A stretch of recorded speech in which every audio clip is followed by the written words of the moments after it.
नमस्कार, मंडल news bulletin में आपका स्वागत है। आइए पेश करते हैं आज के प्रमुख व मुख्य समाचार।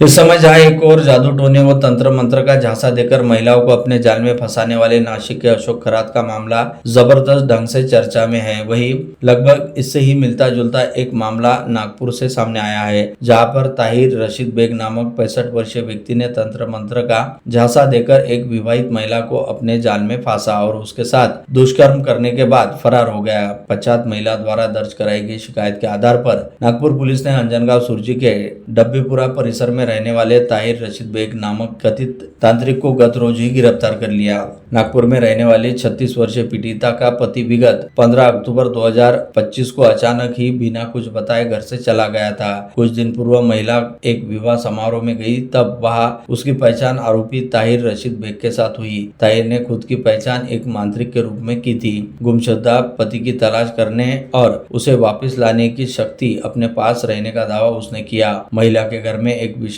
विधि करने का उसने दिखावा किया। महिला के घर पहुंचने के बाद उसने महिला को एक कमरे में बुलाया। पश्चात महिला की चचेरी बहन को उसके कमरे के बाहर जाने के लिए कहा। उसने महिला के अन्य रिश्तेदार को एक स्थान पर बैठा दिया।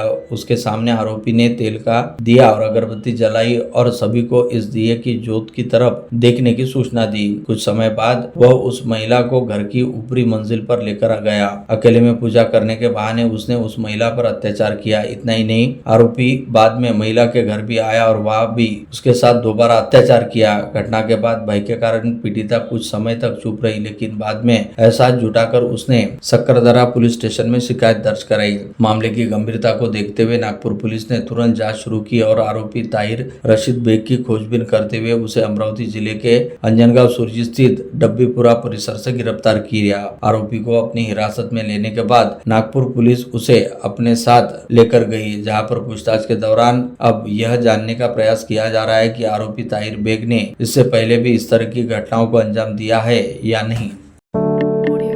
कभी कभी बच्चों की हरकतों से समस्त परिवार समेत ग्रामवासी व प्रशासन के पसीने छूट जाते हैं। ऐसी एक घटना चांदूर बाजार तहसील के विश्रोली गांव में घटित हुई, जहां 3 बच्चे शाला से आने के बाद तत्काल घर से बाहर खेलने के लिए निकल गए और रात तक घर वापस नहीं लौटे। इस कारण परिवार के सदस्यों की चिंता बढ़ गई। उनकी गुमशुदगी की शिकायत मिलते ही पुलिस प्रशासन में भी हड़कंप मच गया। गाँव के पास के पोखर समेत सभी कुओं को छान मारा। पूरी रात सभी लोग परेशान हो गए। जिला प्रशासन भी सख्ते में आ गया। आपदा प्रबंधन दल को भी खोज कार्य के लिए तड़के भेजा गया।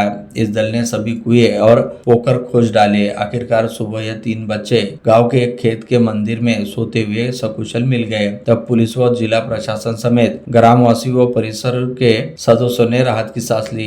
रात होने से घर पर डांट पड़ने के कारण यह बच्चे शालेय गणवेश में ही पूरी रात मंदिर में सोते रहे, लेकिन उनके न मिलने से परिवार के सदस्यों में कोहराम मच गया था। उनकी तलाश में पूरा गांव रात भर जागता रहा। जानकारी के मुताबिक चांदूर बाजार तहसील के विश्रोली गांव निवासी विराट सचिन प्रतीके ईशान नंदुलाल भोकरे और यश प्रफुल्ल अमझरे नामक शालेय छात्र सोमवार 6 अप्रैल को दोपहर में शाला से घर लौटने के बाद अपने स्कूल बैग घर में ही रखकर शालेय गणवेश में ही एक साथ बाहर खेलने के लिए निकल पड़े।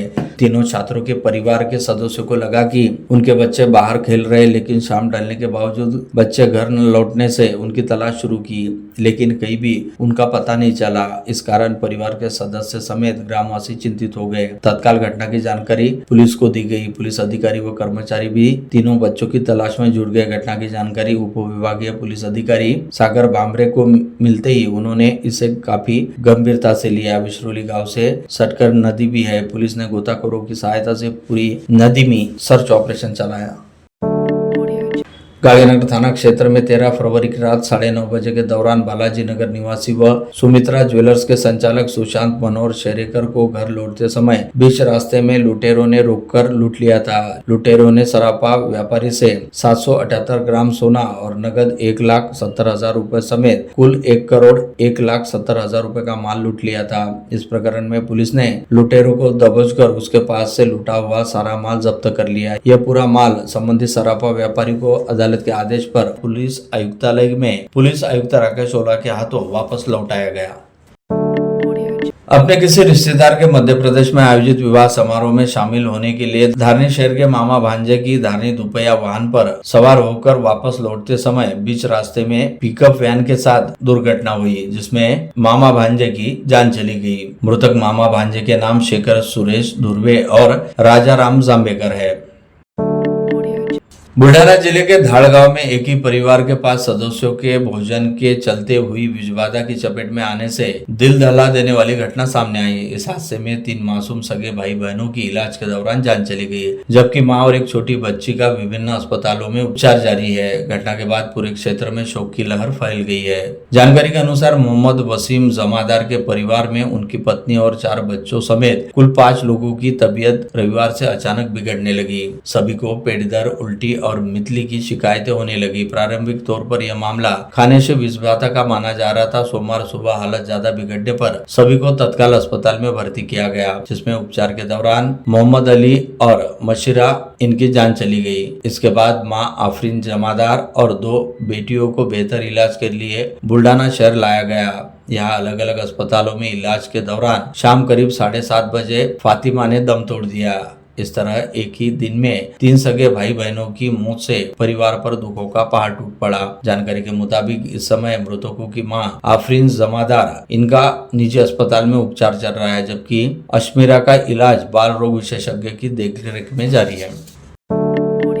नागपुर शहर के दोसर भवन चौक स्थित लांजेवार बिल्डिंग में बम रखा रहने की खबरें फैलते ही आज पूरे परिसर में अच्छा खासा हड़कंप मच गया। जानकारी मिलते ही गणेशपेट पुलिस ने तुरंत मौके पर पहुंचकर परिसर को सील कर दिया। बम शोधक व नाशक पथक को बुलाया गया। जांच के दौरान पुलिस को मौके से जिलेटिन छड़े मिलने की जानकारी सामने आई।